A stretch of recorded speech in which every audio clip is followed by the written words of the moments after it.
pujian. Bapakku datang padamu, Bapakku datang padamu, naikkan ucapan syukur atas kasih anugerah-Mu yang indah setiap hari. Pagi hari, siang hari, sore dan malam hari, tak hentian mengucap syukur atas kebaikan-Mu. Bapakku datang padamu, Bapakku datang padamu,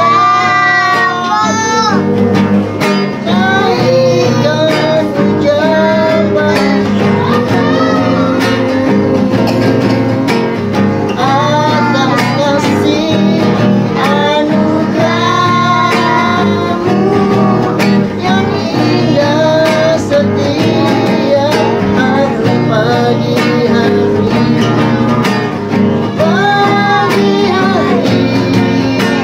siang hari, sore dan malam hari,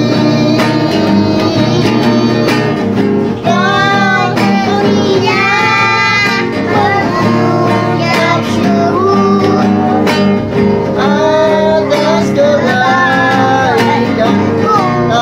Tak hentian mengucap syukur atas kebaikan-Mu, atas kebaikan-Mu Tuhan, atas kebaikan-Mu, oh atas kebaikan Tuhan, atas kebaikan-Mu.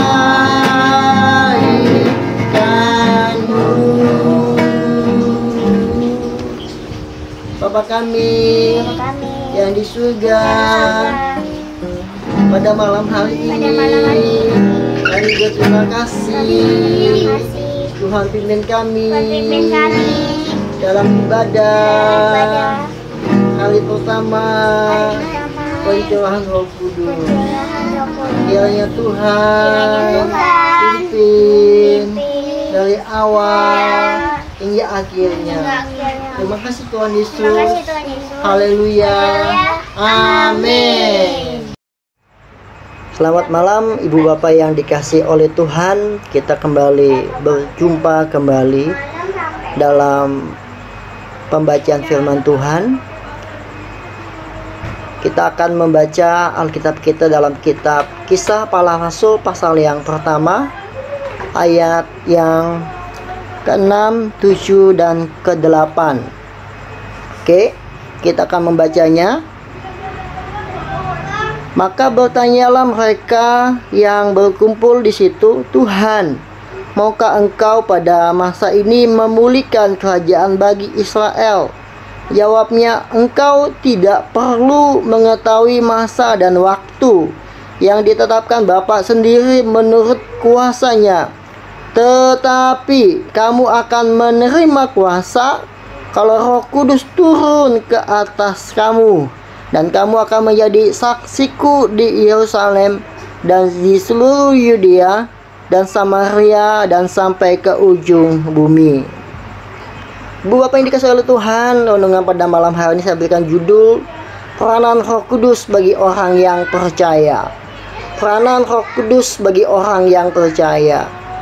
Nah, suatu kali ada seorang ibu yang mengeluh kepada suaminya karena apa yang dilakukan oleh suaminya tidak mencukupi kebutuhan keluarga. Nah, Ibu Bapak yang dikasihi oleh Tuhan, kita memang diajarkan untuk berharap kepada Tuhan, dan berharap adalah hal yang penting dalam kehidupan kita. Dan itu harus kita lakukan. Nah, berharap itu harus kepada Tuhan, nah bukan kepada manusia. Manusia adalah makhluk yang terbatas. Manusia adalah makhluk yang fana, yang tidak dapat banyak berbuat apa-apa. Nah, kita mempelajari bahwa Alkitab mengatakan, terkutuklah orang yang mengandalkan manusia, yang menaruh harapnya kepada manusia.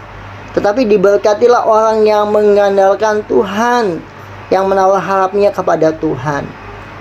Nah, Ibu Bapak dikasih oleh Tuhan, dalam ayat-ayat ini kita belajar sebagai murid Kristus, sebagai murid Tuhan, kita belajar untuk bersandar sepenuhnya kepada Roh Kudus. Ada peranan Roh Kudus yang Ia lakukan bagi orang-orang yang percaya. Yang pertama adalah di dalam ayat yang ke-8. Tetapi, nah Ibu Bapak dikasih oleh Tuhan, Petrus bertanya kepada Yesus, kapan engkau akan memulihkan kerajaan bagi Israel? Nah, bagi Tuhan hal itu tidak ada yang mustahil. Kapanpun atau bagaimanapun caranya, bagi Tuhan tidak ada yang mustahil.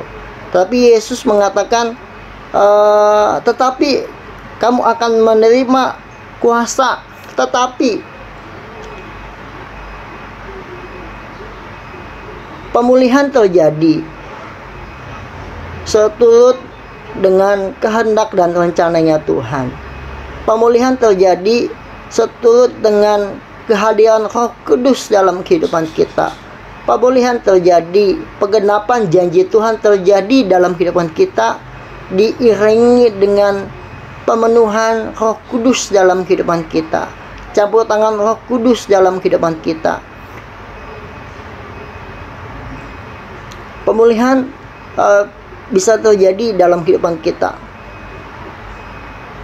bila ada Roh Kudus dalam kehidupan kita. Nah, suatu kali saya mengikuti KKR Indonesia untuk Indonesia, dan saya melihat banyak orang-orang yang sakit disembuhkan.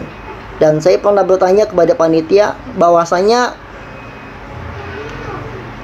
doa yang mereka lakukan itu bukannya sehari 2 hari, tetapi setahun mereka berdoa untuk Indonesia. Setahun mereka berdoa untuk KKR yang dilakukan. Nah, Ibu Bapak dikasih oleh Tuhan, pemulihan terjadi dalam kehidupan kita melalui doa. Nah, melalui doa kita mengundang Roh Kudus turun dalam kehidupan kita. Kalau Roh Kudus turun dalam kehidupan kita, pemulihan akan terjadi. Bagaimana Roh Kudus dalam kehidupan kita? Bagaimana peranan Roh Kudus dalam kehidupan kita? Apakah kita memberikan ruang yang luas sebagai Roh Kudus bekerja dalam hidup kita? Di dalam doa. Itu hal yang pertama. Roh Kudus memulihkan melalui doa. Yang kedua adalah Roh Kudus memberikan kuasa. Dalam bahasa Yunaninya disebut dunamos. Ya, banyak orang yang berpikir bahwa dunamos itu hampir sama seperti dinamit yang memberikan ledakan yang besar. Nah, begitu juga bagi orang yang percaya, yang dipenuhi oleh Roh Kudus dalam kehidupannya. Dia mempunyai kuasa, bukan kuasa dalam kekuatannya, tapi kuasa yang daripada Roh Kudus. Kuasa yang telah membangkitkan Kristus dari kematian. Kuasa yang telah mengalahkan maut. Nah, Ibu Bapak dikasih oleh Tuhan, kuasa itu yang bekerja dalam hidup kita. Kuasa itu yang memampukan kehidupan kita untuk melakukan pekerjaan-pekerjaan Allah. Nah, apa bedanya perjanjian lama dan perjanjian baru? Kalau perjanjian lama tidak ada kuasa, tidak ada Roh Kudus. Tetapi dalam perjanjian baru, ketika kita percaya kepada Tuhan, ada kuasa, ada Roh Kudus, ada yang memberikan kemampuan dalam hidup kita untuk melakukan perkara-perkara yang besar. Roh Kudus memberikan kuasa buat kita sekalian untuk melakukan perkara-perkara yang besar. Ibu Bapak dikasih oleh Tuhan, penuhi hati Ibu Bapak sekalian dengan Roh Kudus. Secara Roh Kudus, maka Roh Kudus akan memenuhi kehidupan Bapak Ibu Saudara sekaliannya. Roh Kudus akan memberikan kuasa dan menjadikan Ibu Bapak sekaliannya anak-anak Tuhan yang bermakna, yang bermanfaat, yang berguna bagi sekelilingnya. Nah, yang ketiga, nah di dalam ayat yang ini juga kita akan membacanya bahwasanya Roh Kudus menjadikan kita saksi Kristus yang berguna.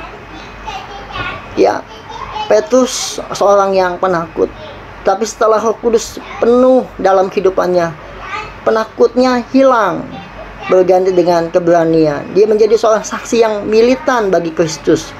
Kehidupannya berubah. Ada seorang ibu yang kehidupannya diubah oleh Tuhan setelah dia mengenal Yesus sebagai Tuhan dan Juru Selamat. Setelah ia dipenuhi oleh Roh Kudus dalam hidupannya. Nah, suatu kali suaminya mengatakan, "Aku mau ikut engkau, mau ikut ke gereja." Loh, kok ikut? Nggak seperti biasanya. Ya, nggak ikut. Nah, sekali ikut, minggu depannya ikut lagi. Ya, seminggu sekali menjadi seminggu 2 kali. Nah, akhirnya suaminya mengikut Yesus, percaya dan dibaptis dalam Kristus Yesus. Ya, ditanya kenapa suaminya bisa ikut Yesus, mau percaya sebagai Tuhan dan Juru Selamat Yesus dalam hidupnya. Bapak-bapaknya ia melihat istrinya berubah. Roh Kudus mengubahkan karakter istrinya yang dulunya suka marah, yang dulunya suka mengeluh, khawatir. Setelah dia datang ke gereja, setelah dia mendengar firman Tuhan, Roh Kudus dalam hidupnya bekerja, hatinya lebih tenang, hatinya bisa dapat menerima kekurangan suaminya, tidak khawatir kembali. Ya, menjadikan hidupnya bersaksi, saksi yang bermanfaat, saksi yang berarti bagi sekelilingnya. Nah, begitu juga dengan kehidupan kita. Roh Kudus itu mengubahkan kehidupan kita. Roh Kudus itu membuat diri kita berkarakter, bermanfaat bagi sekeliling kita sekalian. Ya, dirasakan oleh suami, oleh istri, dan anak-anak sekaliannya.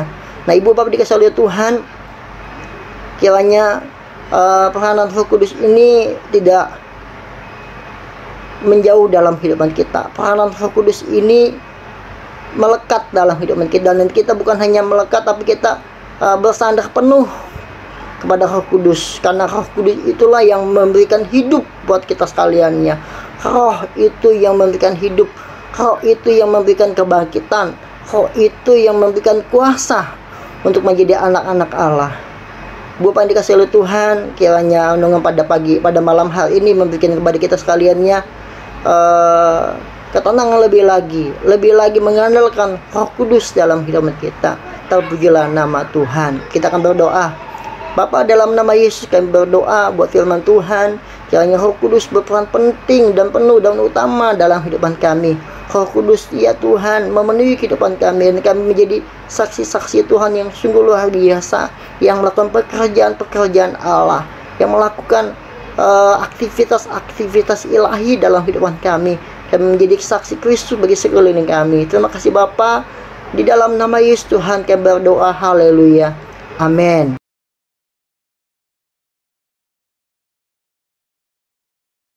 Terima kasih Tuhan untuk hari ini. Terima kasih untuk malam ini. Kami mau memulai hari penyuluhan Roh Kudus di hari pertama. Terima kasih Roh Kudus, kata Tuhan telah menolong kami. Terima kasih untuk Roh Penolong yang Tuhan berikan buat kami.